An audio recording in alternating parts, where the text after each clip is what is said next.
your own? Are you self-taught? Like there's so much that's basically being brushed on the rug by being here instead of in this area.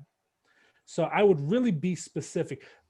Specificity is your friend here. And here's another thing.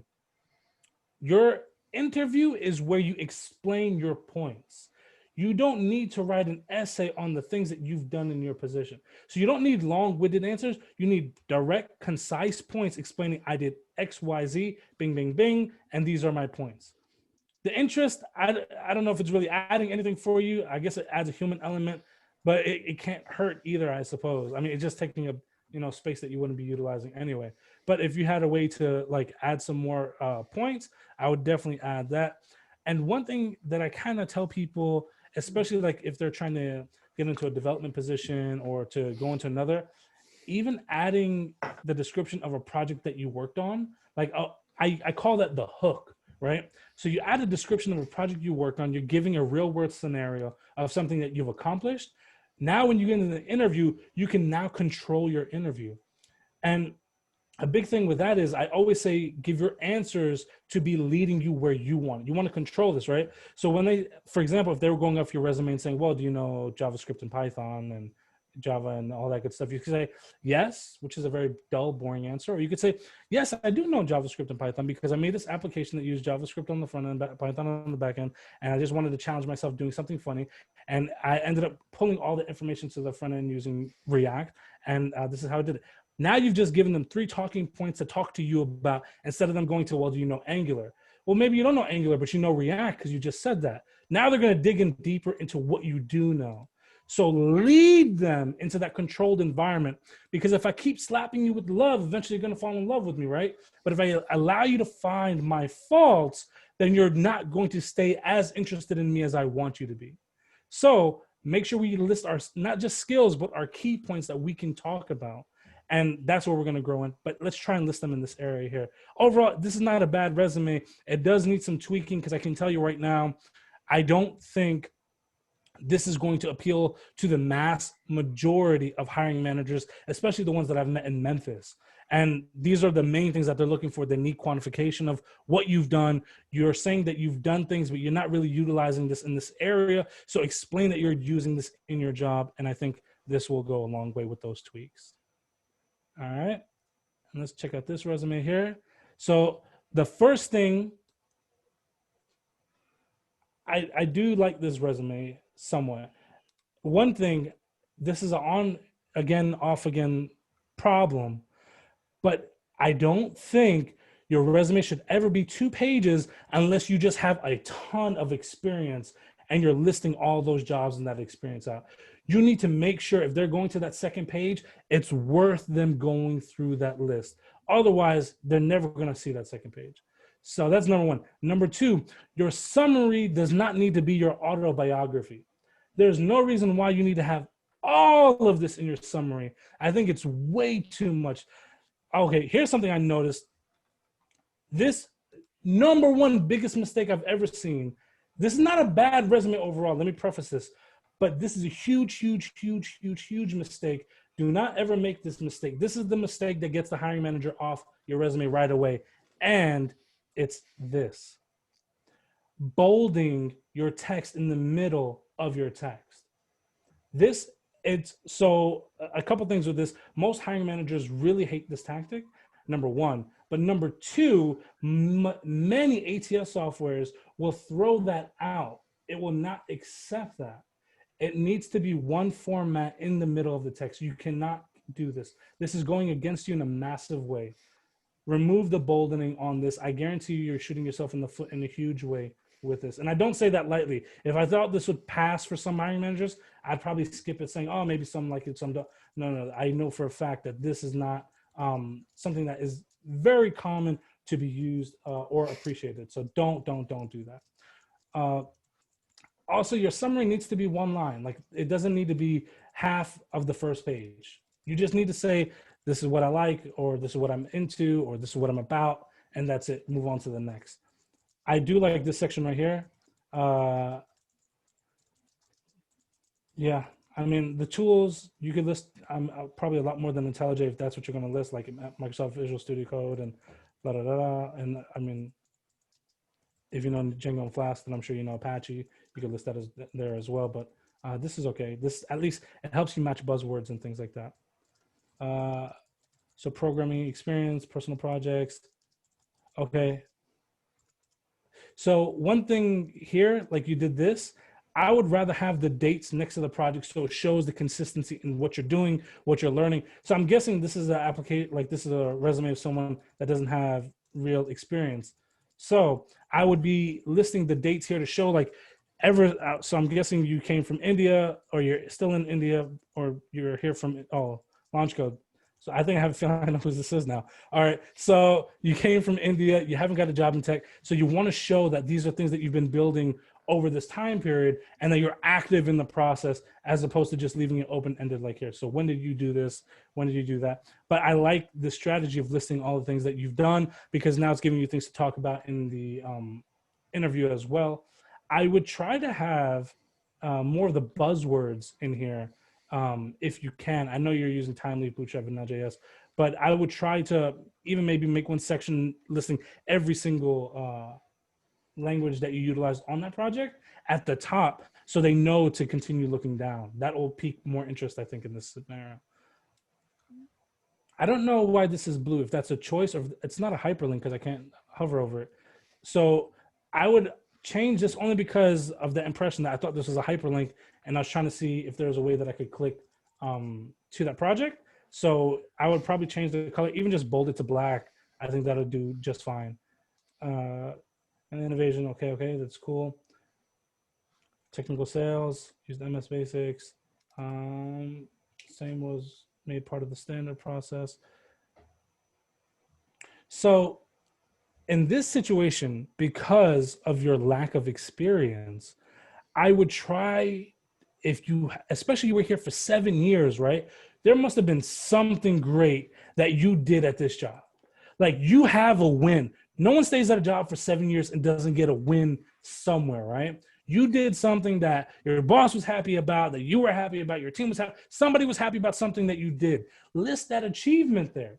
That is what you're saying, that I was here for 7 years. I was able to hit this target or this quota or whatever it may have been.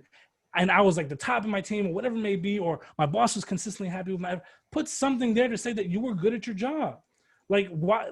Like, it's almost like an afterthought you created this section, because you're not going to be somewhere for 2 years and only have one thing to say about it, or 7 years and have two things to say about it. You've done something impressive.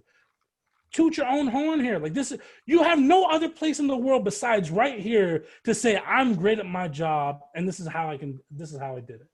You got a prize somewhere, so show it off. This is the one area that you have that you can talk about yourself. Because if you talk about yourself in life, they're like, oh, he's bragging. You're supposed to brag here. This is you. Talk about yourself. Make them excited about you, about the things that you did.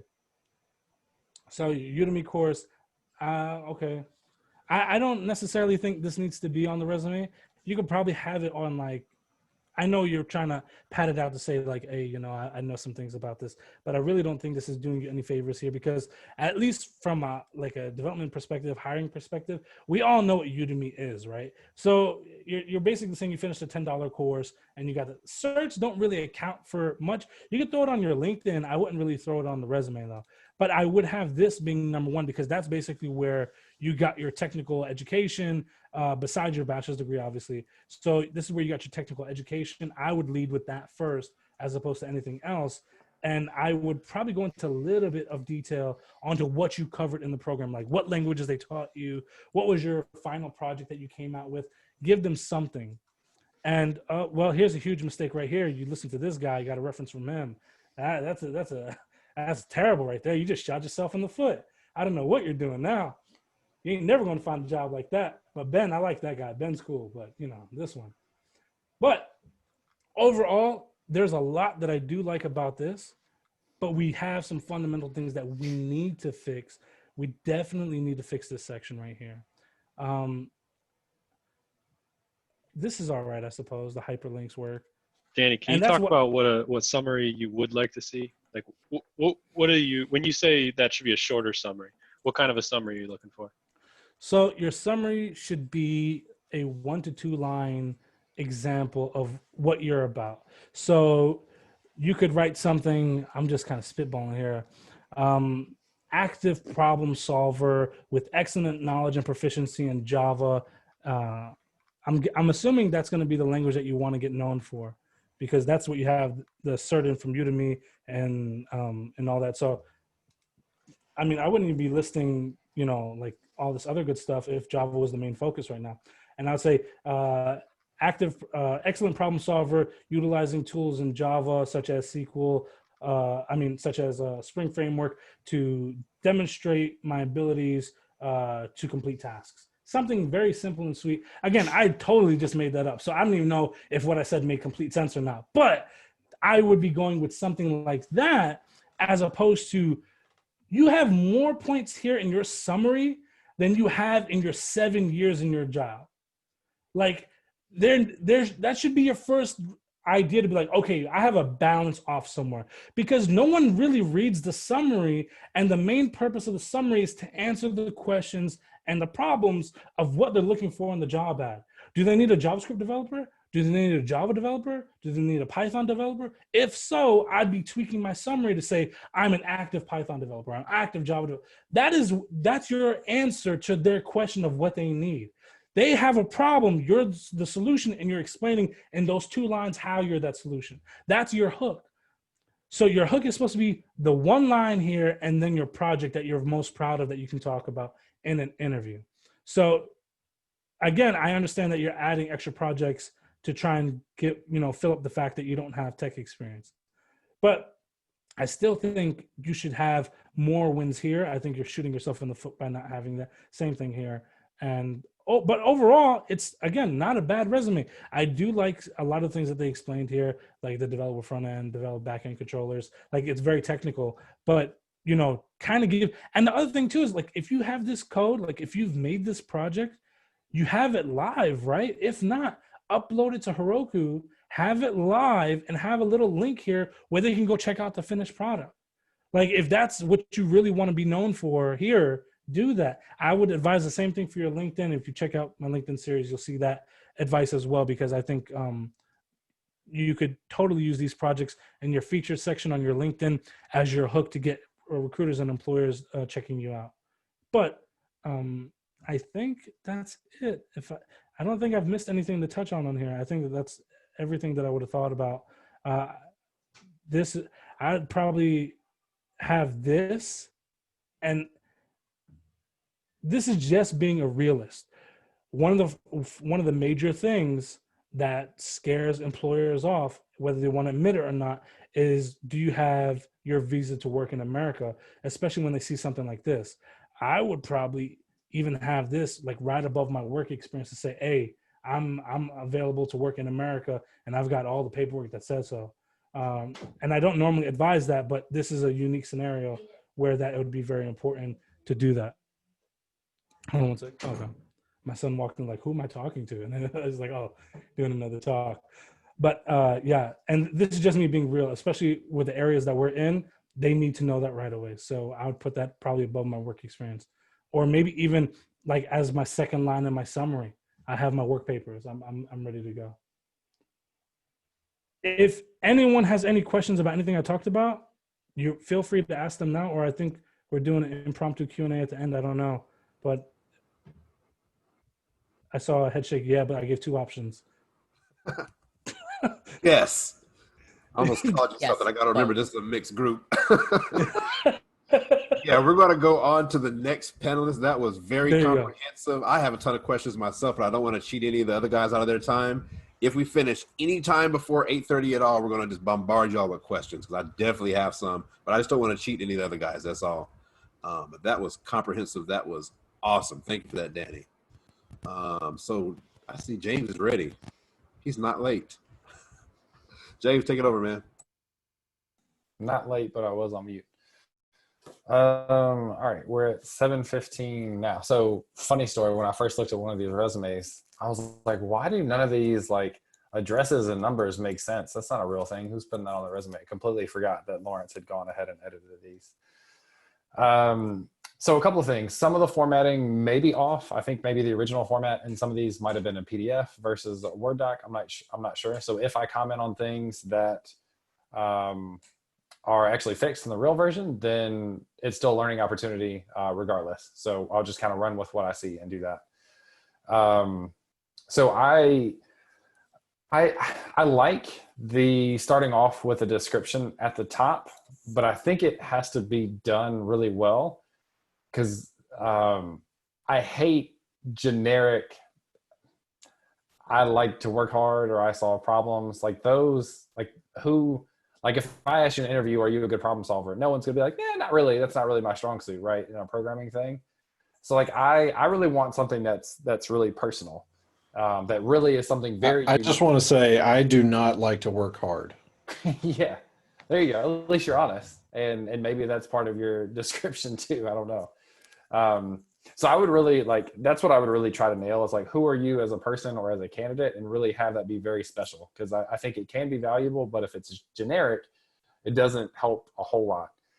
In this case, you've got like some about your experience, which is basically covered below. So I don't think it adds a ton. I really want to know like what's special about you that isn't just in the things that you accomplished in your job.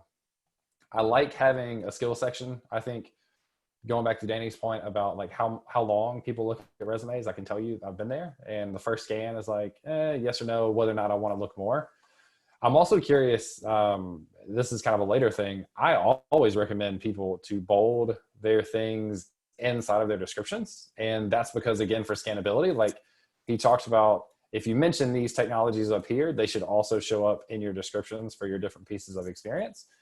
And I think they absolutely should, because otherwise they're just like, you have no idea. You could list anything there, but if I don't see that you've actually used it on something, I'm kind of questioning that.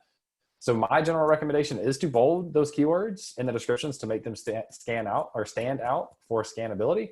But I'm really curious now to see if that actually gets overlooked by some of the automated stuff like Danny said. So maybe hold off on that. But in theory, you want the things that are most important to be able to stand out. So one of the things that I see is we need like a little bit of spacing to be able to differentiate between these different, I don't know if I'm supposed to be, well, it's my copy. So, but to actually see where the job descriptions start and end.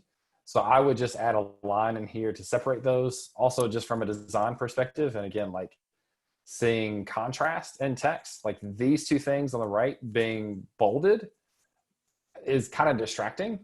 Those are not the most important things on, like the time and the location are not the two most important things that I'm looking at. The title is probably the most important thing that I'm looking at, and especially having like them bolded on top of each other doesn't really work. So I guess the general recommendation would be like your title is probably the most important thing. One of the things I see a lot, going back to the description up here, if you write a paragraph, your paragraph has to be full sentences. I'm semi-picky because I had like grammar really drilled into me early on in school, but you've got like, this is a paragraph. So now I'm judging you on how well you can write. And that has like other implications as well. And maybe that's not fair because people don't really think about that. But if you have a paragraph, that should be full sentences. In contrast, your bullet points are usually phrases, things that start with a verb: developed, automated, rewrote, so-and-so, so-and-so. So I'm going to have that piece of feedback on the different resumes that I review. I do like that you basically have like a summary down here of the technical environment. Technical environment sounds weird. I might say like relevant technology, something a little bit more generic. But I do like that you have those there as kind of a summary. Again, for scannability, now I see these are the things that you use at that job. But I would also like to see those things, at least several of them, and you've got Ansible here. iOS development, that's the only one of these keywords that is referenced. And maybe, oh, that's not what I meant to do. Okay, that's not how Microsoft Word works. Control plus does not zoom in Microsoft Word, or at least on Mac. So yeah, I would expect to see these things. If you tell me this is where you use them, now I want to see them inside of these descriptions. Always go back to like tangible results. To Danny's point, like you developed automated tooling. Cool. What did that accomplish? This automated tooling saved 30 minutes per development cycle or per build cycle or whatever. What did you accomplish with that? And now I'm kind of questioning myself, but that's the kind of thing that I would also bold to say, like, increase production by 50% or whatever that number is. So I would want to have those things like very tangible, very clear there.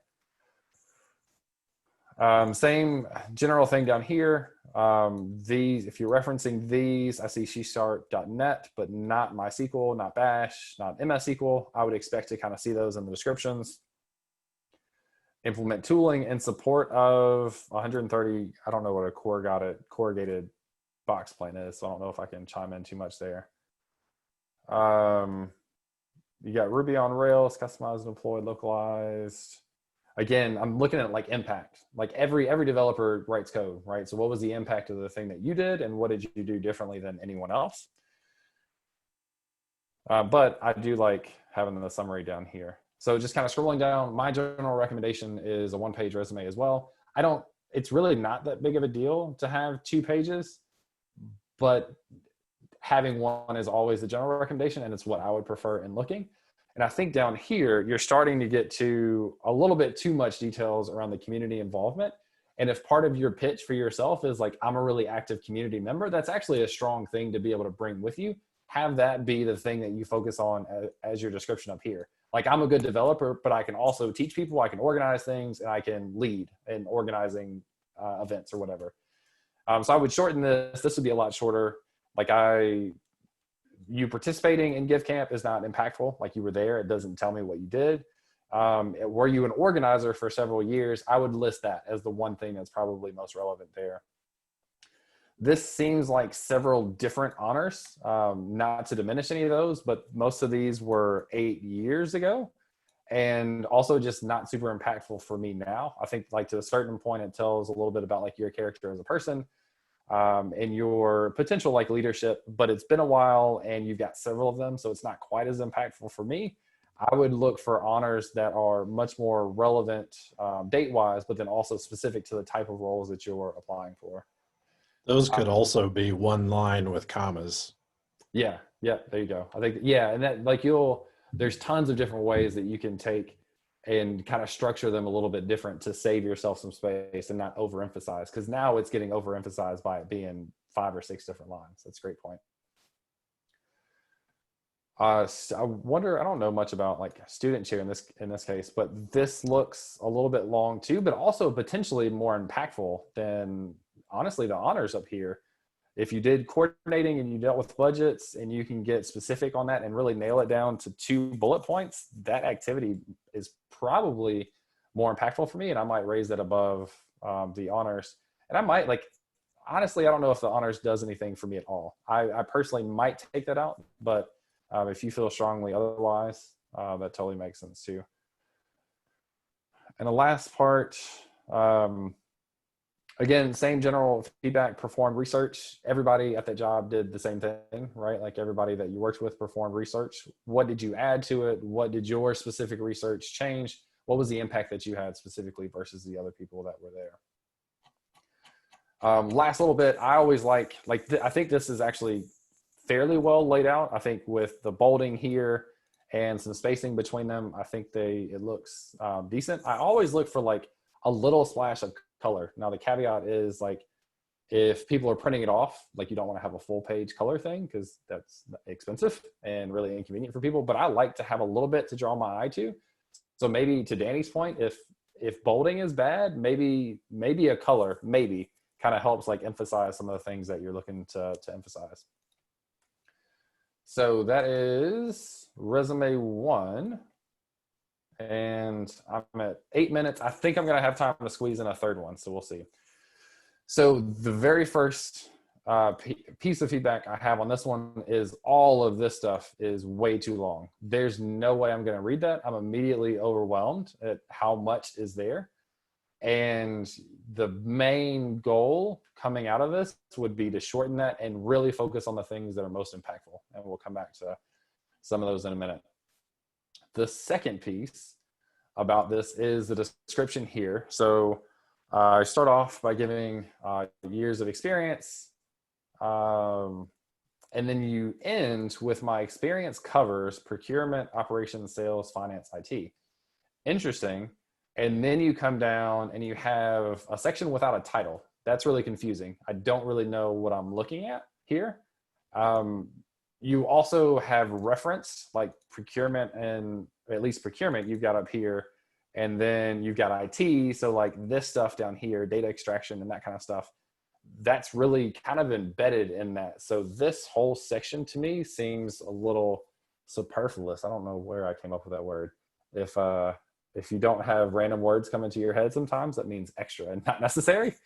So I would probably cut that.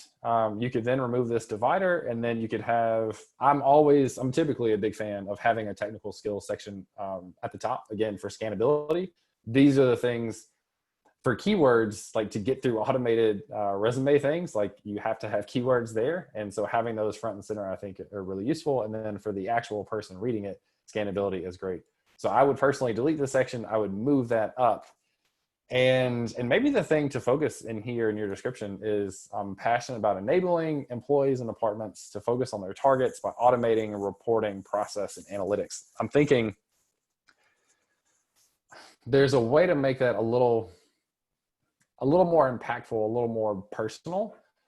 Like no one doesn't want to exceed targets. No one doesn't like the idea of automating stuff. So how can you make that a little bit more like, I don't know, saving time to invest in the future of the company? I'm not really sure, but I always struggle with those descriptions. Very few people I've seen actually do them well, and I struggle to do it myself. So I would spend a little bit of time to think like, what is specific about me? How can I make that the most impactful I can? Now, one general piece of feedback is I don't know what this person is applying for. And I started to realize that's actually a piece of feedback that is useful, because as you apply for jobs, the things that are most relevant should really pop out on that resume for that job. And what I mean is there's like some team lead experience, there's some SQL experience, there's some automation experience, there's procurement, there's sales, there's planning, stock management. I feel like these things are kind of all over the place. And from those things, I can't tell what the package is or what the presentation is that you're trying to put on the table for a job. And some of this is just lack of my experience and like realizing what of these things is super relevant. But I think you can be very specific about your wording and your choices and which pieces of experience you put on here, which line items you put on here based on the thing that you're applying for that day. And this actually gets into like your resume might be very different depending on the job that you're applying for. But overall, this is, for me, has to be a lot shorter, 3 bullet points, maybe 4. And there was a mix in here of, I talked about the idea of full sentences versus not. All of these, project manage, automated customer communication, these should be present tense because you're presently working there. But those are all phrases. And then you get down into a full sentence, which is kind of a long run-on sentence down here. So make sure that your structure of those bullet points is consistent. And consistent with tense. For things that you are working at, it should be present. For things that you've previously worked at, it should be past. And then you shouldn't be mixing full sentences with phrases. And then these phrases, like I think it should be like 3, maybe 4 bullet points. And as much as you can, those bullet points should be definitely not 3 lines, which you only have 1 down here, but 2 lines. And then a couple of them, I would expect them to be 1. You have a couple of good things in here in terms of numbers. You got a 50% there, a 10% here, 13 million, 3 million. Those are the things, those are the impacts potentially. So making sure that you get rid of the extra words around them so that they shine and stand out, I think would really help. This is one page, which is good. Again, it's a lot of information. I think you could condense it by a good amount. And then I want to see a little bit more about you. Like, I don't know if you're applying for the type of job where personal projects are relevant and you're in a position where you've got 20 years experience. So it's not quite as important, but I want to read a lot less of what's on here now and read more about you and some of the outside things that you've done, just to see that there's more to you, I guess. And this might be a pretty personal preference, but I think you've got room to like shrink it down by a decent amount and then add some extra things that just add some color on top of it. I am quick enough, or maybe I just don't have enough good feedback I'm going to pull out one of the extra ones. So one of the ones that we didn't plan on getting to. I'm going to walk through this one in the next 6 minutes. So going back to the idea of like the description about you, I think that can be super impactful. I would like to potentially see that on this one, especially this is coming out of a boot camp. Again, you look at like, you're going to struggle to have experience on your resume coming out of a boot camp. So give me a 2-sentence on why you were different, why you stayed up all night because you just love building stuff, or why you took a million different courses or watched a million YouTube videos or whatever you did. Tell me that, make it fun. And like, it doesn't have to be, I want to solve problems and I'm looking to start my career. Like, make it you and make it different. Just anything different, really, as long as it's not bad, is probably a good thing. So I would like to see that at the top. I like, again, having a skill section, but the format here, I'm not a big fan of. Bullet points are consistent with the bullet points down here. It looks very dry. And I would honestly just look for like a more modern template in Word or Google Docs, just to modernize it a bit and have a little bit more design aesthetics to it, I guess. So you start off with your projects in here. I might, kind of going back to some of the stuff Danny said earlier, education is a boot camp in addition to a BA that is not relevant in the like programming sense. Trying to think that maybe I would change the ordering of these. I would probably change experience to go first. I'm not really sold on like which way I would do this, but let's say we start with the projects and you describe what this project is. I don't really think that the description of the project is necessary. Again, I want to know like what you did with it and how you improved it. So you get to some of that design part of the front end layout and back end logic for getting job search results from the API. I think this is a common thing that people struggle with is like, how do you brag on yourself? This needs to be more braggy. I need to know that you did something more impactful than I designed part of the front end layout. And maybe that's what you did, but honestly, what this comes down to is being able to sell yourself. So I think having some confidence in writing these descriptions, or having someone else maybe write a couple of versions for you, would really help, because I want to know that that thing stands out and you did something impactful with that example. And the same thing on this one here. And then we get down to this Bay Area pandemic dashboard. Number one thing actually I want to see with that and the previous two is I want to see a link to a deployed application. I can't tell you how many resumes I've looked at where they talk about something and they don't have a link, and that's cool because like you talk about it and maybe you actually did a real thing or maybe you didn't. If you have a deployed application that I can go and look at and it looks decent, it should have a decent design to it, because if it doesn't, that's going to take away from it. But if you have a deployed thing that I can go look at, that's impactful. That's a game changer. So I want to see an example of one of these things. Looking at mailroom coordinator, I wonder if there's like a leadership thing that you can really focus on here. One of the things that people forget is like your experience before a boot camp still counts. Like you've still been a working person potentially in this one you have. Like you've done stuff. How do you sell that a little bit more? And I'm thinking like maybe there's like a management or like a leadership, or there's some sort of system that you changed and that like impacted the business in some way. Now you can process, previously they processed 250 pieces. Now they process 500 because you did something. I'm wondering if you can find a way to kind of pull out a skill set that would be useful to show in that one. One of the things I would be really careful with is your capitalization. So down here, again, it's being picky, but like you look at the way people write and that's going to be a factor, right? Like having someone that can write and communicate are extra skills that are useful for a job. And I look at this and I see like mixed capitalization. I see a mixed comma.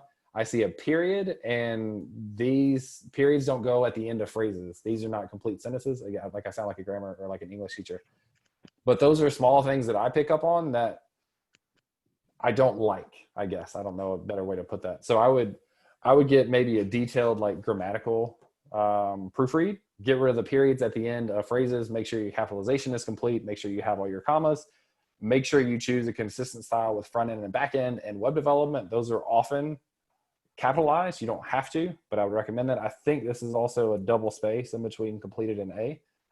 That stuff, like you can't lose points for that kind of stuff. That's the simple stuff. So we really want to make sure we don't lose points for like a typo of some sort. We need to have like 5 or 10 people proofread it so we catch all of them. Love that you have your education down here. Even though it's not programming specific, it is relevant. And you've got a 3.7 GPA or 9.7 GPA. Sorry, don't mean to sell you short. The only thing I might question is like completed coursework.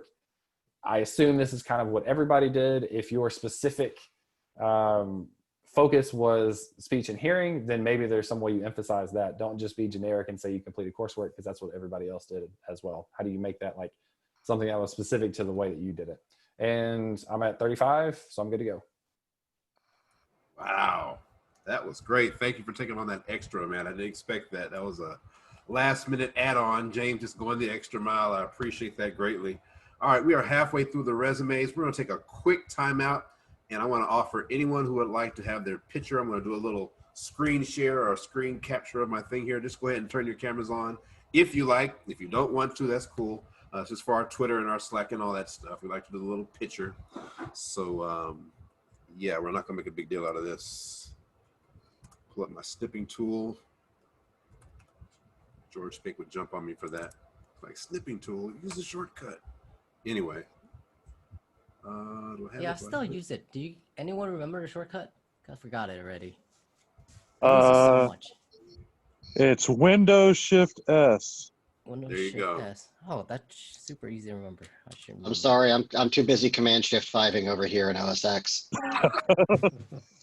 Yeah, Why I know y'all the smiling? Here we go. shortcuts. 3, 2, 1. Awesome. Gotcha. All right. Alright. Snap that. You will be blasted all over the internet. Cool. All right. Appreciate it. RJ, you're up, man. All right. Now I might need some audience participation because it's 8:30 here and I'm dragged. Oh, just ask a prodding question or something. So here I am with my slides again. I just wanted to call out. I got two very different resumes. First one was a United States Navy service member. This person has some development experience, and we'll see that in a minute, and some definitely other experience and skills that are relevant and interesting and adds to who they are, adds to what they have to offer to a company. They have a computer science degree, which counts for something in and of itself. And so there's a story we can tell for that resume. And I think the goals of this type of a profile, you want to communicate the path you've taken, because as you'll see, this person spent a lot of time in the service, and so it's not your traditional, I graduated, I got a job, I got a next one, and you have to actually paint what you were doing with that time. So that's going to be a goal of some of my feedback. And then because there's a mix of experience and skills and what you have to offer, there's an opportunity to summarize what you're looking for and what you think you're the best for. Because the person reading the resume might not be able to see that right away. This can apply for other resumes, but I think in this one, I kind of drilled into that pretty quickly. Second resume, lots of experience. They noted 16 years at the top. We'll see that in a second. They've got a computer science engineering degree. When you've got 16 years, you've got some different problems. You've got a lot of stuff to write about, and you've got to figure out what's the most relevant.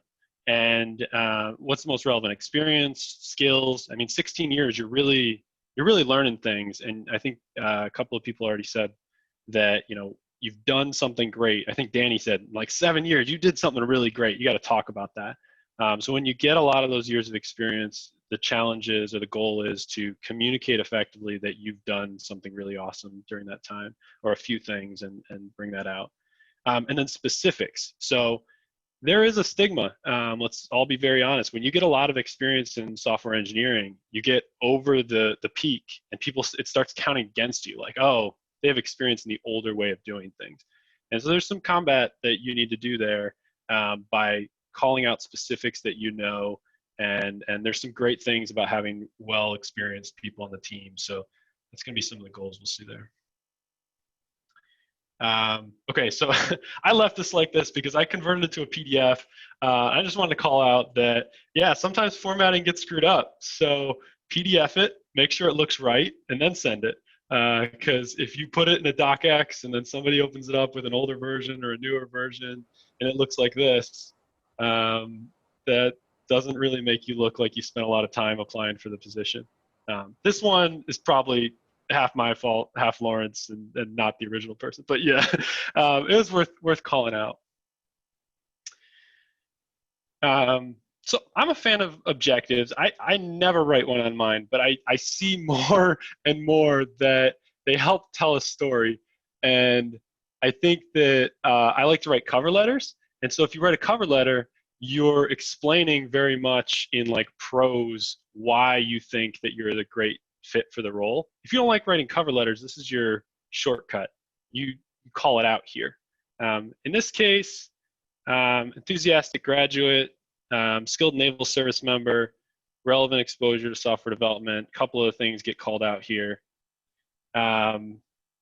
Design skills. I think we've talked about it before. It's a little bit too high level. We want more specifics. We want kind of your hooks, as Danny said. I won't drill into more of that. I just agree with what was said before. This one doesn't add much besides calling out naval service member. I think in some industries, and I think pretty widespread, it's highly respected. It makes me want to go say, okay, what did they do during the Navy? What can I look into that? That's a big one. And so I'm going to be looking down further for what that connects to.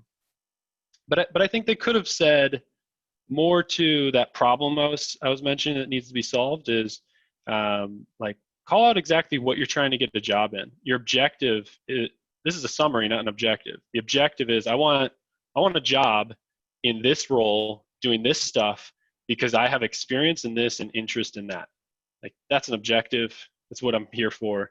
It's kind of like a cover letter. So objectives are cool, summaries less so.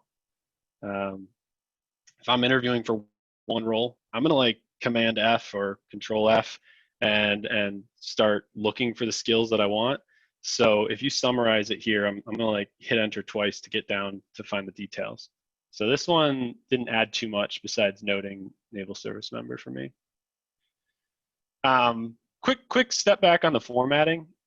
I'm not a huge fan of these two-sided ones. What ends up happening is you lose a lot of space. So all of this is wasted white space, which if you just like tilted your head a little bit, you could probably write a lot if it was here.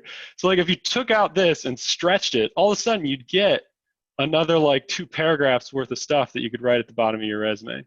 So you got to be careful with these columns because now look, you just wasted like a bunch of this space. You could have put commas here, and then if it wasn't in here, we saw in some other resumes, you have like 2 lines for all your professional skills and like 2 lines for your university and your degree. And instead, we wasted a whole right-hand side for address and the education. So if you swap that to the top, make it vertical, find a good spot for those things, you're going to be able to fit more stuff on here. And look, we're onto a 3rd page. So even with, if we had put the name in here, we're still onto 2 pages, which just, you get an ugly cutoff in some random spot. So yeah, I think reformatting this would fit super nicely on 1 page. I don't know, maybe they were able to do that in the original format, but you really, for this size of a resume, should totally fit in 1 page. And since I'm looking down here, references, if I'm going to ask for references, I'm going to ask. So I don't think you really have to say anything. So that's a good spot to just trim that. And now you got another few lines of text you can add to the resume. I think we said before, somebody had references listed with names and stuff. They're going to want like contact information if they're going to ask for references. So you don't want to have that publicly available and start sharing that everywhere. And so just hold your references. Keep it in an extra doc so you keep the contact information. But if they ask for them, you give them to them. It doesn't need to be on the resume. Okay, so when I come in here, let's say I'm hiring for a senior engineer. I'm going to aim high here. First thing at the top for professional experience, I want that as relevant as possible. Present's an awesome thing.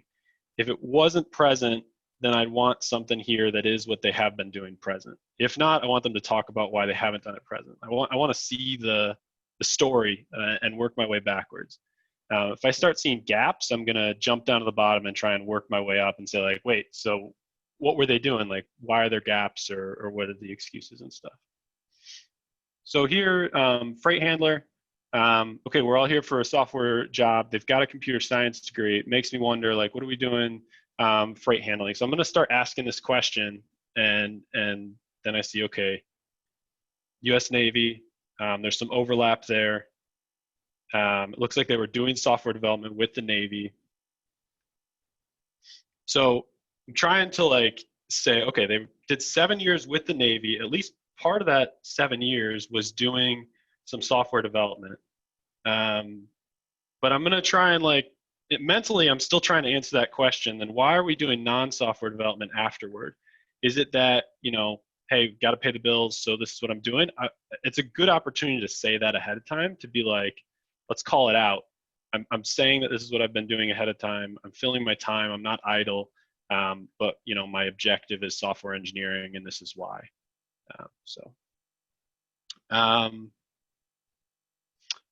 Internship. So the dates aren't really flowing for me. So we've got present, then we've got 7 years, and then we've got back to 2019. So I think this one, when I first looked at it, yeah, so we call out Python. I feel like we could just summarize, like, here's my software development experience, and then here's my other stuff I've been doing, and talk about what I've been learning from these activities. Like, separate it out, because there's going to be really relevant stuff for software engineering that I need to find out. Does this person know Java? How much experience do they have with Java? Or does this person know Python? Because they say both of those. Like, how much time in those 7 years were they doing software development? And make it less so about the actual, like, administrative program specialist. Like, separate it out to software development. Let's be very honest, because if I pull you into a phone interview and I say, okay, tell me about the 7 years you spent doing Java, and you say, well, I actually only did 3 months of Java because I was doing this and this, I'm going to be like, all right, I really appreciate it, but could you tell me, was it really 3 months, and how much experience do you have writing Java? And if you say, well, it's actually 6 months in total, I'm going to say, well, thanks for wasting my time. Like, I need to know up front, and that's not going to get you. You're not going to like sneak past a couple interviews by hiding it. So let's be just upfront. Here's software development experience. Here's other experience. And I think that there's more to say in the 7 years with the Navy. I just think there's way more to say here. I'm sure they're getting leadership skills. I'm sure they're getting other skills that are transferable. Are they writing anything down, that like technical documentation? Are they, working on teams of this size and that? Like, there's so much there. And there's jobs that actively recruit out of the military because they recognize that you're getting experience in specific areas. So I just think there's so much more that we could say about those 7 years and some of these other positions that would line you up for maybe not a direct software developer role, but like a consultant role that does software development, or consulting for the government, where the U.S. Navy, like, maybe you've exited service and now you want to consult back and you're doing technical stuff. So I just think that maybe if we found some jobs that we can match this resume against, we would rewrite it in a way that says, okay, here's my software skills and here's my still relevant skills that are non-software development. And I try to match it up that way with the two separate timelines for the relevant experience. And then I think also that led me down that path was when I saw the minor in information systems, management information systems. So it makes me think that this person is probably really good. Like there are some people who just write code and you can't get them to write docs. You can't get them to communicate. They'll never be a manager because they can't communicate with other developers. They can't work across teams. It makes it really difficult. This person, I bet, is getting a lot of time doing things that are not writing code that would make them a great team lead. It would make them a great developer that goes in, breaks down a problem, and explains it to other developers, mentor. Like, a lot of skills that managers really value, and call it glue skills sometimes, the things that are really valuable but aren't just writing code. So I think this resume's got a lot going for it. It's just got to be organized in a way and call those out to the person reading it.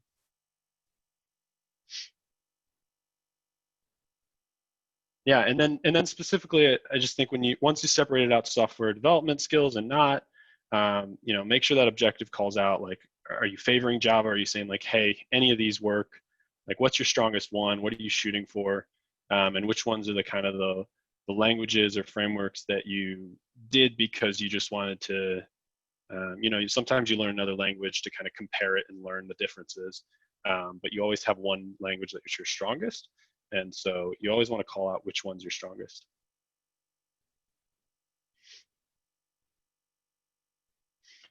Okay, so 16 years experience. Different format here. This one goes full 2 pages. Okay, so when I jump into one that says 16 years, couple problems I gotta, like, I'm not even looking at the resume yet. I see 16 years and I say, all right, I gotta figure out what in those 16 years are relevant to this job, because most people write one resume and they reuse it, and so it's just somewhat general. And in 16 years, there's going to be relevant stuff and not relevant stuff. And so I think that part of it's on me as a reviewer, but part of it's on you as a writer, to try and like filter that out and bring it to the front. You don't want me to miss something in these 2 pages. Yeah. So being mindful of that. Okay, design, developed, and unit tested end-to-end solutions. If your second bullet, the second most important thing on your resume, because it's the second from the top, is that you've written unit tests and end-to-end tests, I really hope you've done that in the 16 years, but I hope most people have. And so I don't think this one needs to be here. I think that at the very top, your 16 years should say, like, 16 years, super important, but then we should jump into, like, what's your strongest thing that you've been doing in those 16 years? And why have those 16 years like led you to be like, I bet this person is stellar in whatever they've been doing for that long, or they've got a huge range of skills that if I had the right position, they could just be the jack of all trades for a lot of stuff and help the organization. But let's call those one of those 2 things out at the top here, so that I start like, okay, in those 16 years, they were doing this one thing, or they were doing 10 different things. We need to start like guiding the reader through the summary here. And I'll be honest, not going to read all this. None of them have numbers, as we talked about. None of them, I mean, these are pretty generic. Software development lifecycle, yeah. Leadership training. I assume you're going to mentor some people over that time frame. It's really got to be pointed, specific, quantifiable. You guys have heard this already from a few people. Okay, this is pretty cool because I really hate when people stack their skills, and with 16 years, you'd expect a super long list. In fact, I've seen tons of resumes that like 4 lines of comma-separated skills because they've got 20 years experience.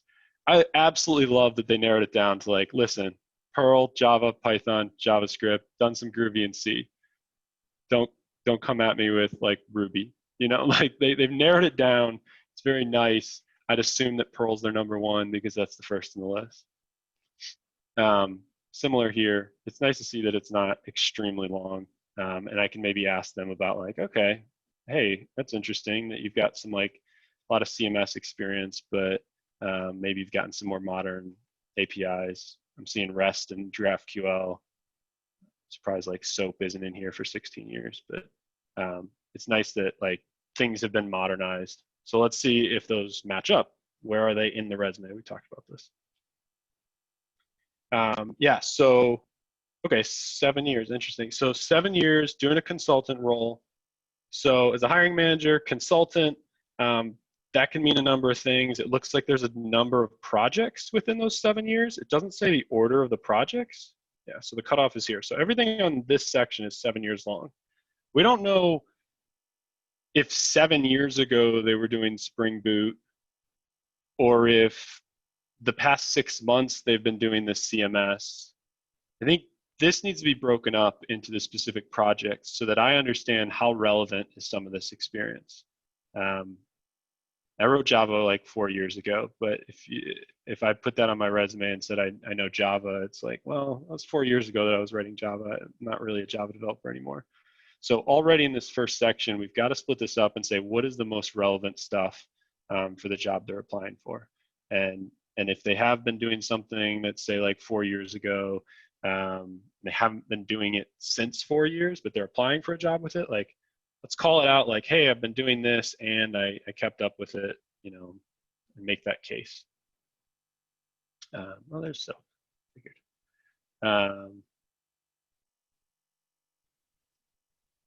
Yeah, I think some main things. Okay, so be specific. Try and bring the narrow the timeline. So specific in timelines, also in what you're doing. So like AWS S3, everybody wants to like, hey, do you have cloud experience? Have you used AWS?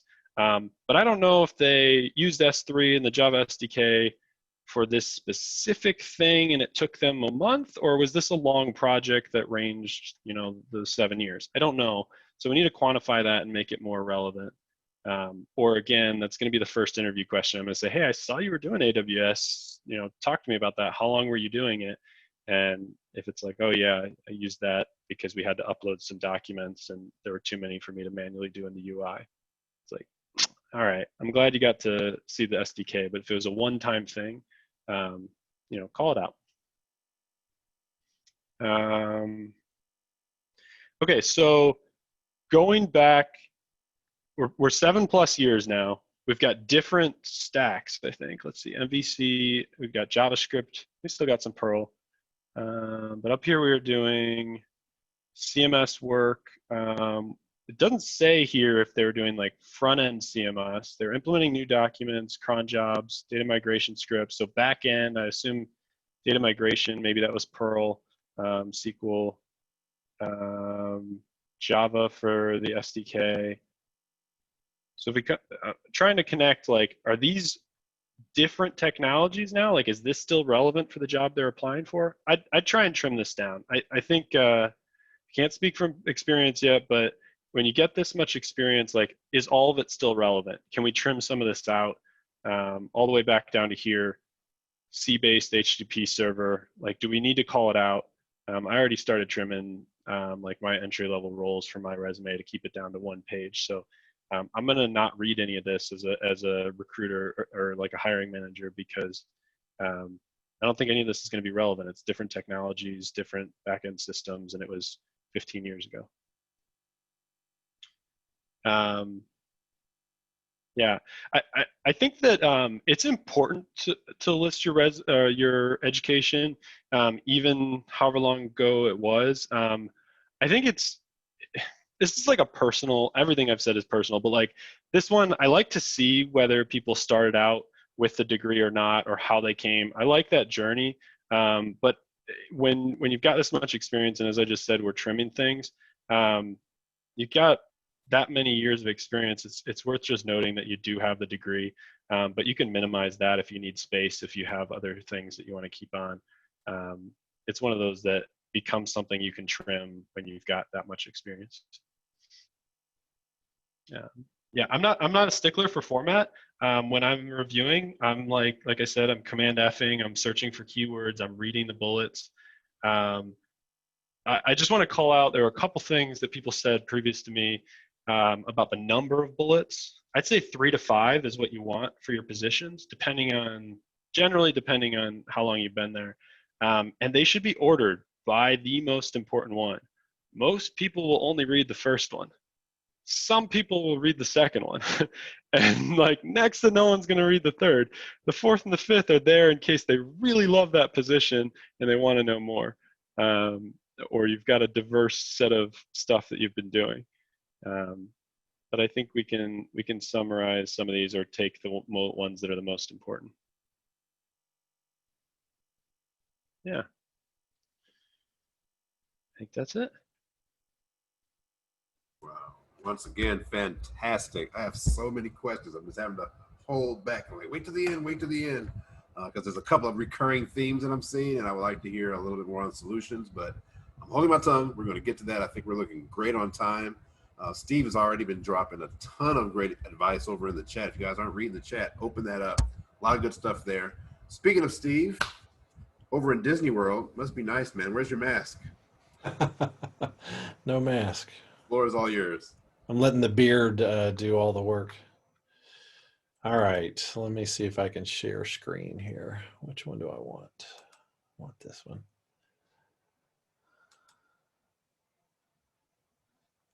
All right, so let's see here. So I want to spend just a couple of minutes talking about not just the resume, but how do I go about searching for a job? And I've done probably half of my work history, maybe more, I have done as a contractor. So in some cases, I might work at a place for a year or 2 years, or maybe even 6 months. And so I've been job hunting more frequently. And a lot of times I'll know in advance a date, that contract is going to end. So that gives me the chance to start looking way in advance. And several years ago, I found myself sending out applications, and then I would look at new jobs and say, wait a minute, did I read this one already? Or did I apply to this one? I can't remember if I applied to this one. And so just that chaos, told me I got to get away to tame that chaos. And so I'm going to walk you through in just a minute or two what I do. And then I'll give you some kind of general tips. So like, you guys see my LinkedIn page here? All right, great. Yep. So I'm just going to go straight to the jobs.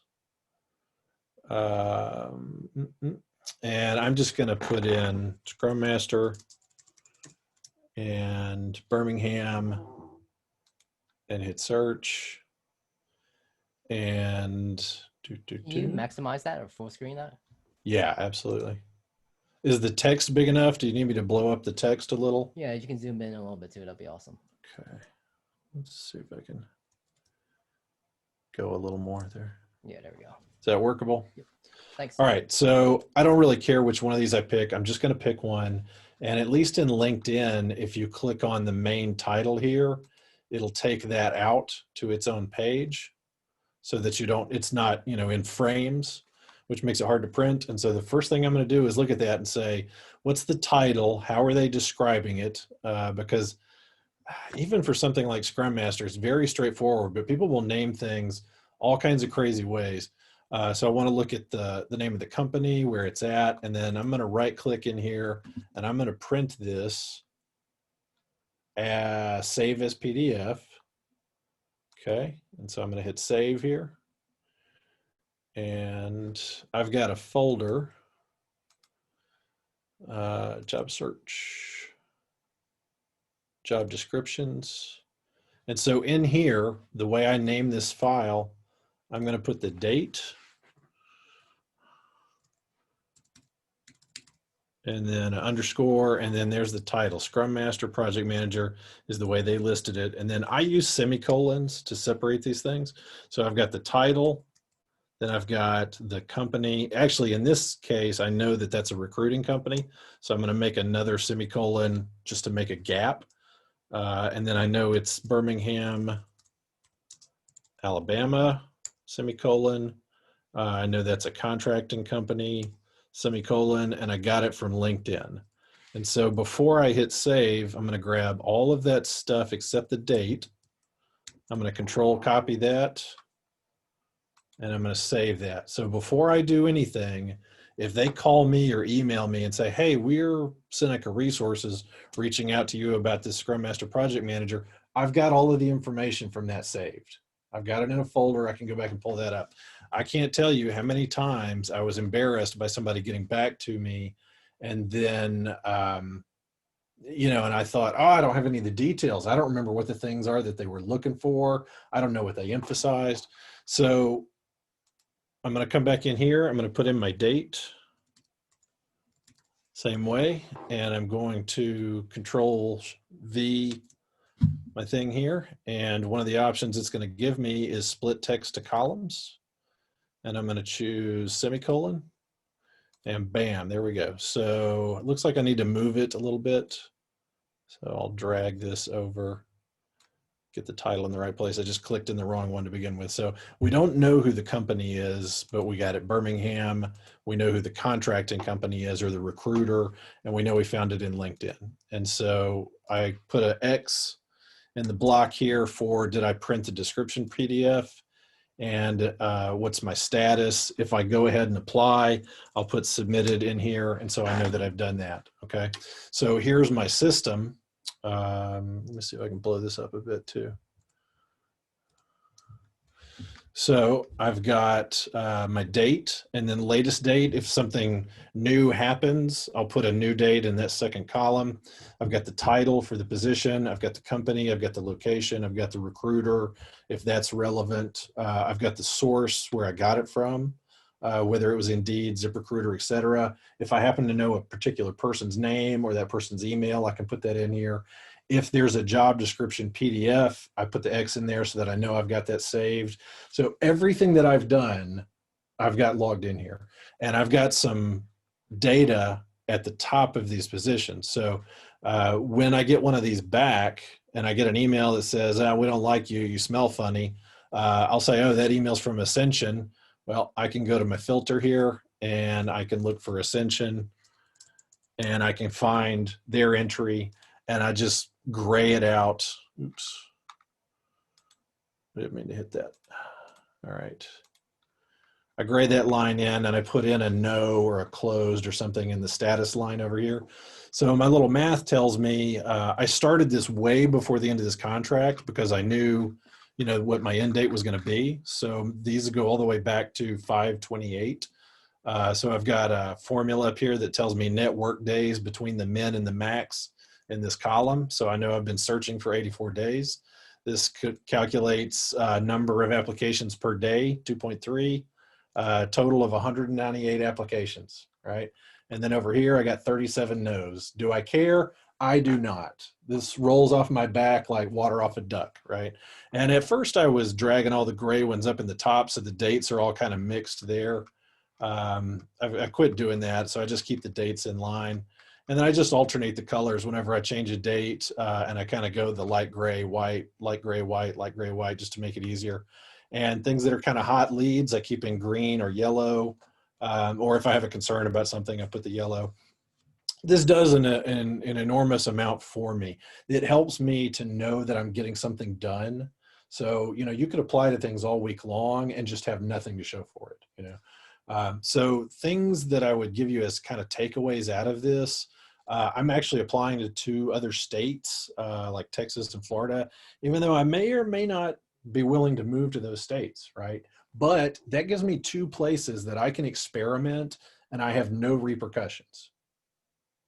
So if you've seen articles like people that had resumes with what sounded like typically African-American names and they changed them to James or something like that and see if they get a different amount of feedback, you can A/B test things. You can experiment with your resume and you can apply to jobs in Portland, Oregon and find out if things happen differently there. And if you sharpen your resume by experimenting in other places, then you can use that in your home city. And of course, if you're, you know, willing to move, that helps as well. So, you know, one of the reasons here is just practice, practice, practice, practice. The more you do this, if you do 198 applications, you're going to get really good at filling out applications. So evolve ways to make filling out applications faster. Create yourself a document, and every time you fill out some kind of form, paste that information into the document that you're using, right? You've probably all done like customer service things where the little bots or the person you're chatting with is really obvious that they're just pasting in a paragraph that they use all the time for the same kind of thing. Do that. Don't make yourself a human typist. You should be able to get in and get out of an application in like 5 minutes and just do a lot of Control V, right? So this lets you track everything you apply for. One thing I'd advise is getting a really broad view of salary expectations. So look on Glassdoor, look on salary.com, look on bls.gov, look on payscale.com, look on ziprecruiter.com. That's 5 sources there that will give you data on specific job titles and pay that they're expecting. So from looking at those 5 and in a specific state or a specific city, that will give you a really, really good idea of what you should expect for a particular job level. So, you know, like I said, when you do 200 of these, notice patterns, get used to rejection, don't let it bother you. If you're only applying to 2 things and you get a no out of both of them, it can be psychologically crippling, you know, and when you get to the point that the no's, it just becomes a numbers game and you don't even worry about it. So like I said, you can experiment and test things. Be methodical about what you do. So if you want to apply every day, do that. Set yourself 5 minutes or 30 minutes or whatever it is. If you want to apply once a week, set yourself an hour, but just set yourself a time and be consistent about whatever that time is. And just work that time frame. Don't burn yourself out job hunting. do something structurally, like on Mondays, I'm just going to look at LinkedIn. I'm going to look at this specific title and in this specific city. And on Tuesday, I'm just going to look at ZipRecruiter. So you can just go through things like that. So just search one thing every day and stay focused on that particular search so that you don't get distracted. Maybe you start searching for software developer, but then you get distracted looking into, database administrator or software tester or something like that. Focus on one kind of search and one specific search at a time. One other thing I would say to do is make yourself a master resume and let it be as long as it needs to be. If it's 3 or 4 pages, that's fine. And maybe you've got some things that are testing related, so you can color code those, like put all those in red, okay? And then if you've got things that are software development, you could put all those in blue. And then if you've got things that are like database, or data architect, you can put those in green and just have them whatever you need in that master resume. And then when you look at a particular application and what they're looking for, pull the pieces that you need that fit that particular job and only have the bullet points that fit that job. And then you can just Control A and make all the text black before you make your final PDF to put in there. So just a couple of little personal things. I don't give references out to recruiters or to people until I've had a client interview. There are recruiters out there that will reach out to you, that will get your references. They will call your references and ask them if they have needs to hire anybody, and they will prospect them and then, not get back to you. There may not even be a real job. So, if you give everything up to an HR person, or if you give everything up to especially third-party recruiters, it's like you're pushing all of your chips into the middle of the table and pushing all of your cards in the middle of the table without getting anything back from them. So I tell people, if they ask me for references, I'm happy to give a list of references once I've had an interview with the client. Same way with Word documents. I'll occasionally have somebody say they don't want my PDF resume. They ask me for a Word document resume. I don't give someone an editable version of my resume. If there's things that they want to change, I'll let them make those suggestions to me. I'm happy to edit it, if they have knowledge that I don't, and give that back to them. What a lot of third-party recruiters will do is submit your headless resume. They'll take your Word document, take your name and your contact information off of it, and give it to a client. And I don't want somebody doing that. Now, they could do that with a PDF. It just makes it a little bit harder. And it lets me know right away if that's what they're trying to do, and it sets up an opportunity for us to have that discussion. I also don't want somebody taking my resume and using it to build resumes for their other clients, or something like that. Let's see, one other thing. After you finish an application, you'll often be kicked out to their general job board. So if you go look for one position with one particular company, when you're done, it's going to dump you back to their main HR homepage, and there might be lots of other positions. So as long as you're there, go ahead and do another search for software developer or something within that company while you're there, because you may have found one particular thing on LinkedIn, but there might be 3 other positions that they have open. Maybe one is just in another city that might be a 60-minute drive for you, and you wouldn't have found it otherwise. All right, so that's a little bit about just the process that I do. And then I'll jump onto these resumes, and I'm going to zip through these real quick because honestly, a lot of what I was going to say has already been said. I just want to point out a couple things here. This where the name and the contact information is with the font size and this stuff being stacked, this takes up almost 20% of the page, right? So you're just eating up an enormous amount of space here. Having the GitHub and the LinkedIn profiles are great. One of the things that concerns me with modern designs, and I think RJ or somebody mentioned this earlier, is I'd be cautious of tables or table formatting or anything that you would design in like a PageMaker or Illustrator or anything like that. Anything that's not letting your text from top to bottom, they may not parse very well in online applications, and you may lose some code words that automated systems are looking for. application. So a lot of applications now, the first thing they'll do is have you attach a file, and it'll try to parse out your information and fill all that application stuff in. So if it can do that for you, that saves you from just being a human typist. So good things here, reduced to frequent software development for 300 plus virtual machines, using solution on Ansible, blah, blah, blah. This is good. This is concrete. It's showing an outcome. It's showing a specific thing that happened. So that was one of the trends that you heard from everybody so far. One thing I would say here is I wouldn't mix metrics. So like if you say 10 to 14 person days, you can just say days there. I wouldn't jump to saying 2 hours. In other words, I would give both of these in hours or give both of these in days. And in fact, if you did them both in hours, it would sound more impressive to talk about the larger to smaller number in hours. Let's see here. Why did I highlight that? The second company description here, I had kind of a red flag, the contrast between the amount of description in this position and the previous one. So this was almost 2 years spent at this place, and there's 2 bullet points that don't even break a single line. So I'm thinking, being an IT systems analyst for almost 2 years, there's got to be more information here. So where's the detail? Where's the number? Where's the metrics? Where's the results? You know, after you read every single bullet point in your resume, you should be able to say to yourself, so what?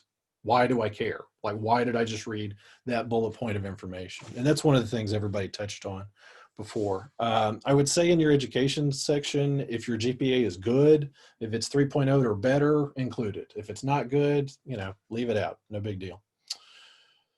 Let's see here. One thing I would be looking for as a semi-technical person, and this would happen a lot with hiring managers who might be not heavily into code, or somebody that might be in HR and is going to look at your resume before it gets to somebody that's heavily code oriented, is have your repo very easy to navigate. If I go to your repo and I have no idea what it means or what it looks like, it's a turnoff, right? So show it to somebody like your mother or somebody that's non-technical and ask them, if you follow this link and go here, you know, what do you get out of this, or what do you see here?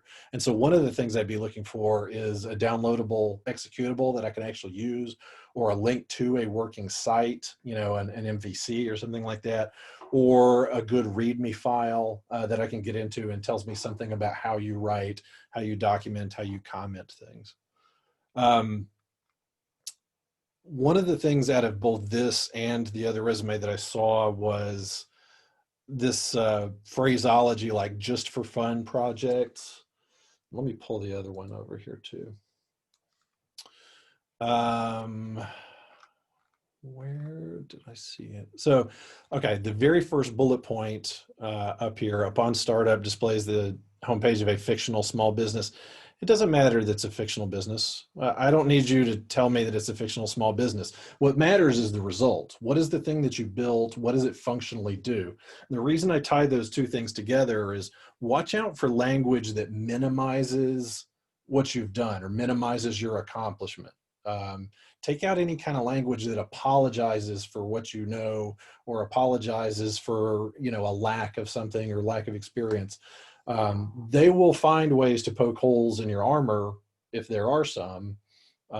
Don't do that in advance for them, right? If you've built a page and it's an MVC page that does CRUD to a database and it's used by no one, or it's used by a large company, it doesn't really matter. The result is the same. You know how to build that thing. So don't apologize for things that you've built.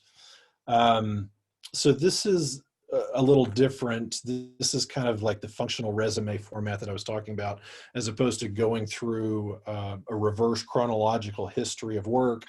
This talks about projects and outlines projects. And so if your strength is talking about your projects, focus your resume that way. If your strength is talking about certain specific functional skills, focus your resume on that. If your strength is your education, you know, if you went to Harvard to learn C#, then focus on that. Take whatever your strong suit is and base your resume on that strong suit. I think this was mentioned before, but the way these technical skills are laid out, just this, you know, 3x grid up here, I'm not thrilled with that. And it mixes technologies with code bases. And it's kind of a mix. Whereas over here, they've got languages and technologies, which is really good. The only thing I didn't like about this is they say languages and technologies as a header, and then they say languages, and then they say technology. So there's no reason to do both of those. Like pick one and stick with it. The other thing that starts to happen here is similar to that. So the first bullet is good, but it's a little bit too narrative, right? So think in terms of AP style or Associated Press style. I rewrote this to just say small business blog format, users can navigate, et cetera, et cetera. I trimmed this by 10 words just by making it short and choppy, right? You're not writing a book report. It's not what I did over my summer. So, be short, be punchy in what you're saying, start sentences with verbs. But then what starts to happen in the second and third is all of the technologies that are mentioned in the bottom tended to get mentioned in a narrative sentence using that same technology. So choose one or the other. I actually like the fact that this is more narrative and can describe a functional thing, and then just leave the technologies used at the bottom. Just leave them out separately. And that system works really well here, but I wouldn't jump back and forth between one that doesn't list the tech stack and then go to one that uses the tech stack in the narrative, So kind of choose a format. That again would have cut just the amount of space on the page here a lot. All right, into the other experience. I want to use the fact that one of the things I like about this community is that there are people here that are, as Danny said, coming from gas station backgrounds or anything, right? These are people that frequently are looking to start or to transition further into technology. And so that's great. So I want to give you a little tool to help do that. And so one of the things that's nice here is the assistant property manager and the warehouse worker experience. That's great. Those can be leveraged, and I'm gonna give you a site here in just a second. But all of these things here just tell me I did a thing, I did a thing, I did a thing, I did a thing. We don't get that. So what? We don't get the measurable impact or what that resulted in or what that did until in both of these cases we get to the very last line and we cite a number figure. Right?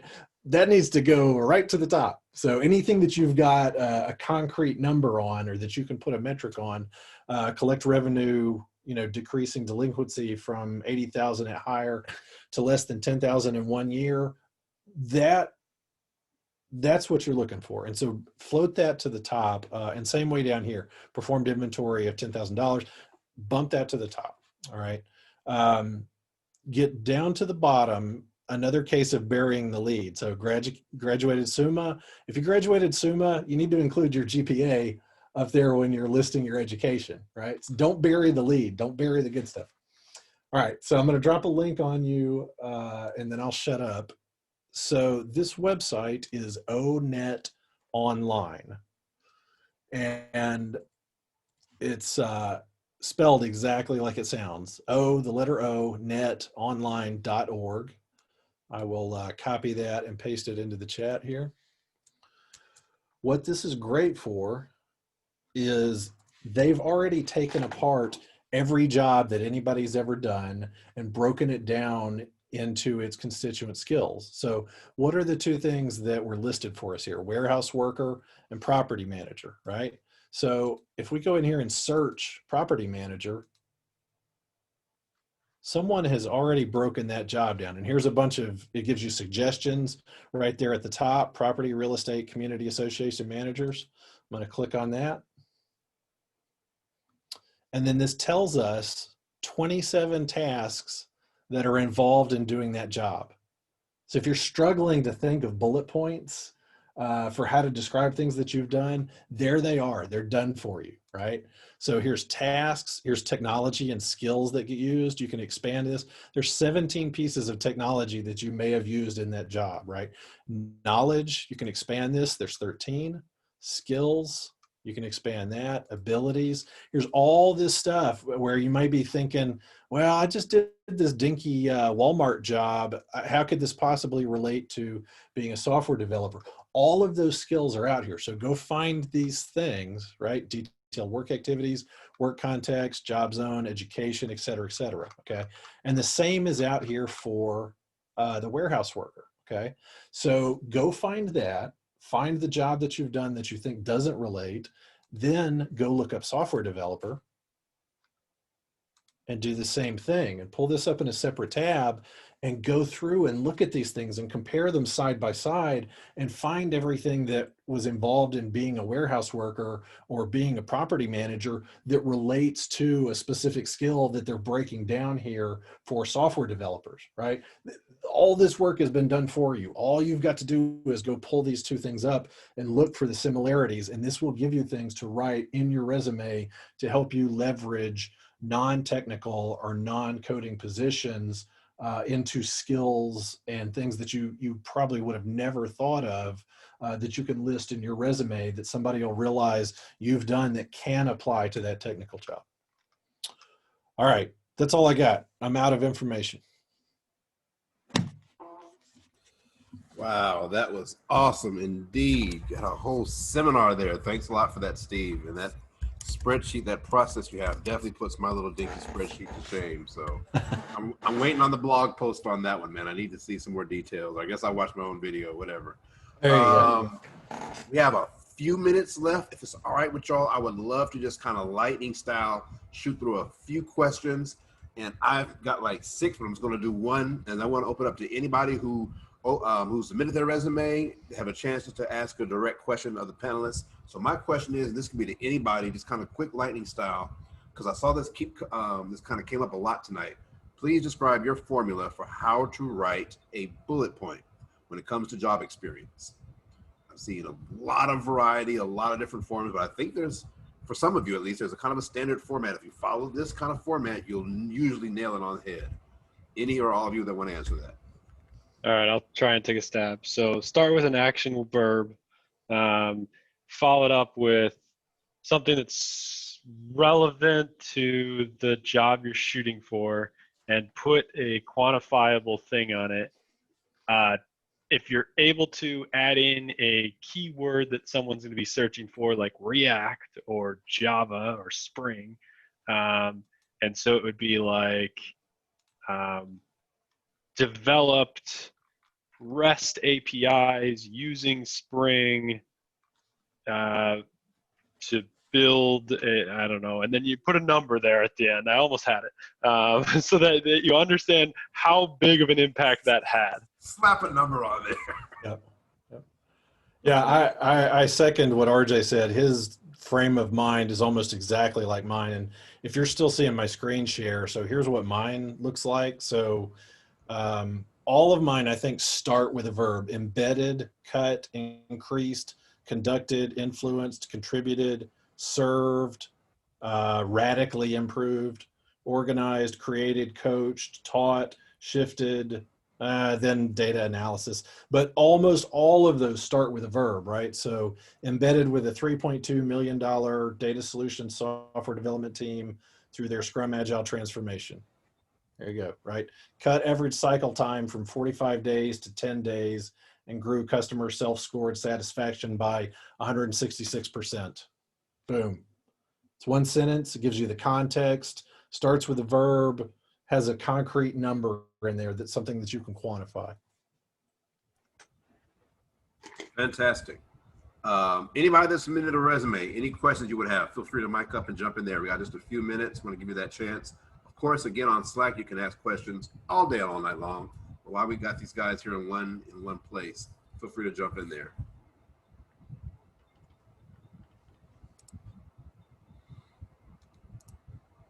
Nope, they're busy typing up all the corrections we pointed out. Yeah, I want to say I apologize, but also I want to thank everyone because we were hard. Like we really went in on some of these resumes, and it's we were trying to come from a good place here, but I know we come off real rough, being like, don't do this. But in reality, it's like there's some really good content there. We just really want to make points so that people can improve. And I'm very big about being blunt. And the main reason for that is if we sugarcoat it, you may not take action on what we're talking about. But if I'm giving you the actual hard facts, the actual truth, as clear as day, that is the perfect recipe to create that change that you want to see, that we want to see, and hopefully give you the end result that you're looking for. But if you want someone to hold your hand, we can be as nice as you want. It just won't relate or result into anything. I'd rather be honest with you, maybe hurt your feelings tonight, and then tomorrow you're going to wake up with a smile when you have that finished product that you know you could be proud of. Do it in practice. Take the hits in practice. What if you got a job and you don't know the impact of whatever you created have from a project to a job? You don't know what impact it had. It just got done, you submitted it, and kept going. So that's one thing. I'm glad you asked that too, because it reminded me of something I wanted to say earlier.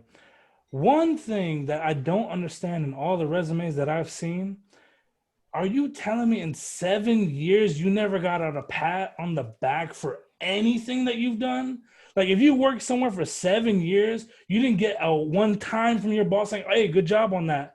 Oh, hey, we hit that deadline because of you. Or, hey, you answered the phones the best out of any person that answers the phones. Or you were the best at parking cars at this valet service. You telling me in 7 years of parking cars you never got that?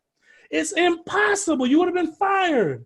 You did something somewhere at some time that resulted in you getting a commendation or a recommendation or a raise or a bonus, or even if you just stayed there and you just did your job, you did something. Are you telling me in 7 years you can't think of one instance? Hey, you were the shortest at bathroom breaks. You're telling me you didn't even get that? So something to tie those two things together is start now, right? Before you start looking for the next job, note those things when they happen, when you're in your current job. Like start noticing those things and start logging them, start writing them down, keep a notebook or something. You know, when you accomplish something, don't let it all go unmeasured. You know, when you succeed with a big deployment, or you cut your AWS costs in half or something like that, you know, don't let that become a forgotten thing that you can't remember 2 years from now. Take notes on those things. Keep some kind of a log or a spreadsheet or a notebook or something, so that when you get to the next time that you're job hunting, you've got those things to look back on. Or even better yet, as they happen, go ahead and write them in your resume that you keep working on, you know, even while you're employed in your current job. Yeah, could I just jump in right here? For this, I definitely agree with the log thing. And this is a tricky situation, right? Because in some businesses or in some companies, the ownership of like figuring out how much you value to the company is kind of on you. If a company tells you that, hey, you're actually making us $1 million and we're only paying you like 2% of that, you're not gonna be happy, right? So kind of, and you're in a situation where like you gotta kind of keep all the logs and like kind of sneak, I don't want to say sneakily, but somehow finesse that where you figure out your own value and how much you're bringing. I don't know, if you're solving tickets, say that like you're solving, I don't know, 200 tickets a day or something like that, and you work that many hours or something, that I'm getting that like having a number is very important, but somehow track that and figure that out and kind of expand on that. But yeah, that's all I have. One thing I'll say about the log that I think is very important, not just from a resume standpoint, not everything you do has to do with a resume. Again, I'm going to say this the same thing I said in the beginning. I think I'm one of the few people on this panel where I think your LinkedIn is probably 20 times more important than your resume. That's just me though. And I think everything that applies here really applies there in a massive way. But anyway, for me, I'm the very first person in my company's history that has ever worked there without a degree background. I'm taking screenshots of every, hey, Danny, that was a great job, or we were on track because of you, not just for the job aspect or resume aspect, but I'm trying to lay tracks behind me to show proof that there's proof in the pudding of hiring someone from a non-traditional background. But not only that, I think for a lot of us, especially when we're on this constant grind of, I need to get to this point, I need to get to this point. We're so focused, because we're always so go, go, go, go, go. We're so focused on where we're going. We don't ever look at where we've been, where we've gone and where we are. And I like to remind myself of everything that I've done up to this point, because sometimes it gets clouded in your memory how much you really achieved. Like at one point, HTML was daunting to you. Now you got it.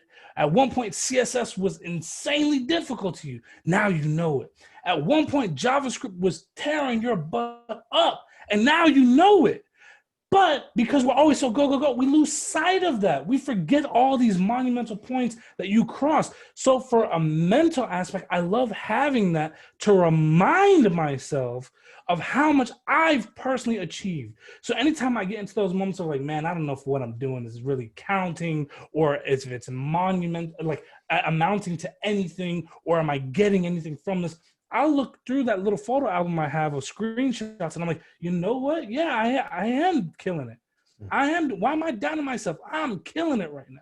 And I I'm really recommend glad that for Danny mentioned that. It's one thing I say with all the teams that I work with is celebrate all your wins, right? Even your small wins. Don't just look at it like there's this conveyor belt of chocolates coming down and you're just wrapping chocolates all day long. You know, every time you have some kind of a win, even a tiny win, screenshot it, make a log, something like that. Celebrate your wins and leverage them for the next thing that you're going to do. That is a great point. Go ahead, David. Last thing. Oh, sorry. I was gonna ask a question. If you guys don't mind. I'm gonna let it go, man. I'm feeling free tonight. Okay, cool. This is it. So should I put up my college on or education on my resume if I didn't graduate with a degree? It is relevant in a sense it was computer engineering, but I'm not sure. I don't know. It just looks bad when I say it's incomplete. I'm thinking about changing it like to no degree or something like that, but I don't know. You can put incomplete. I was going to say, just because I know you and I know your experience, I would say no. I think your experience has more of effect to get you where you want, as opposed to putting that degree on there, because it's not doing you any favors. I would put that degree if I had no experience. But you have valuable experience in the field. You've had several jobs. You've worked at several companies. You don't need it on there. Okay. Yeah, I would only add that if you were going to put it on there, I would want to see that you don't have a lot of relevant experience and that your relevant courses are important, and that you were putting bullets on there that I took these relevant courses.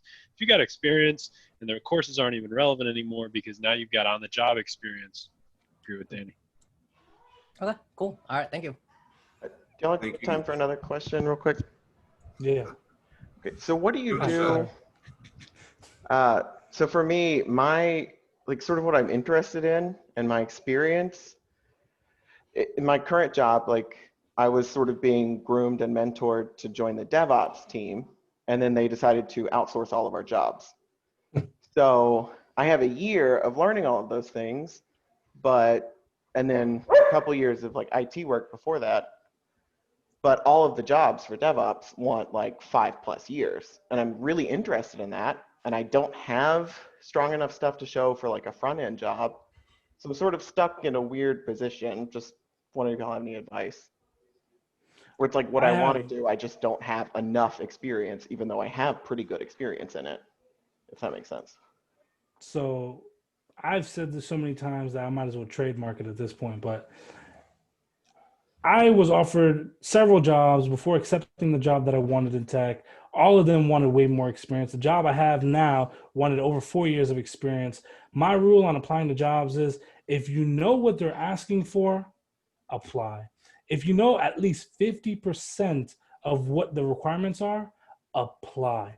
I don't even look at the years. I don't care what the years say. The only time I don't apply is if it's like I need a senior developer, and junior's not gonna work. I won't apply to that. But if it says 5 years experience for an intern, I'm applying, because I don't care about that year thing. Because worst case scenario, they say no. Right. And Best case scenario, they say yes. Or at the very least, you can have a conversation where you can show how you can bring value to that team and value to that job role. Because more times than not, if you apply right, they will consider it. But the other thing too is I would leverage your network against a job, as opposed to just straight up applying on an application. Danny also mentioned that 50%, there's specific scientific, there was an article that came out just a couple years ago that said there was statistically no improvement in having 50% of an application's requirements to having 100% of them. In other words, your chances of getting a position, if you know 50% versus 60, 70, 80, 100, they do not change above the 50% threshold. So you have just as good a chance. If you're going to get a job, you're going to get it. If you're not going to get it, you're not going to get it. But your chances don't go up above meeting 50% of the requirements. Maybe I'll take say the this: resume. if you match 100% of the requirements on a job listing, you're not a developer, baby. You a whole team. Like I've seen some of these jobs, they want everything under the sun. Like it's not just, you know, a JavaScript developer. It's a JavaScript developer that knows Kubernetes and that can run pipelines, and you know, it's doing everything. So I wouldn't sweat it too much. Okay, thank you. Just to wrap this answer up a little bit more, RJ or James, could you speak a little bit to the technical aspect? If you're looking at DevOps, what are some ideal next step roles he might get if some of the DevOps ones aren't biting yet? I would say DevOps is tough because everybody wants senior DevOps engineers, and like Yeah. that one, I acknowledge that one. Like I've never seen entry level DevOps engineer role, which is why you got to listen to Danny and Steve here and go for it. But you can, if you like that stuff, you can find opportunities just like everybody's doing for non-DevOps stuff, where do hackathons, put your projects up. Go use GitHub Actions and GitLab pipelines and go host your stuff yourself. Like pay $5 a month for a DigitalOcean server and, rig that thing to hell and back and then, set everything up on there and be like, no, I know it. Like I do it and I practiced it on my own because I love it so much, and you'll get those senior roles. A lot of jobs, they'll post senior and then, it's tough to find senior DevOps people because, as Danny said, everybody wants like 10 years with Kubernetes, even though it didn't exist. And so, you just got to get in there and be like, well, I'm actually ready. I know Chef, not Kubernetes, because I was using Nomad instead of Kubernetes. And then they'll be like, all right, let's give you a shot. Couple more thoughts there. I would look for organizations, like if your city has a meetup group of DevOps people, make contact with that group. The other thing is there's a ton of people out there that need DevOps and don't know that they need it. So I would look for organizations. Like once you know that you need DevOps engineers, you're going to be looking for the best. But when you don't know that you need DevOps engineers, you need anybody that can get you DevOps, right? So I would look for places that have open positions in QA and testing and test automation and things like that, where they have a hard wall between development and deployment. And you might be able to get into an interview there and start talking about, I can help you guys overcome this wall between your development and your deployment. And I can show you some things that would smooth that out and get your deployments happening faster. You might create the first DevOps position at a place that doesn't know they need that. Yeah, if they're still drag and dropping, there's opportunity there. Mm-hmm. Yeah. Thank you. Awesome That was answers. very helpful. Good. Guys, that's a great place to stop. Thank you for hanging out with us here at Code Connector.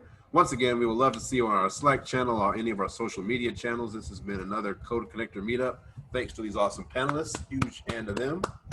And one last reminder, our next meetup will be on the first Saturday of October, where we're kicking off Hacktoberfest. It'll be in the hands of RJ Beers.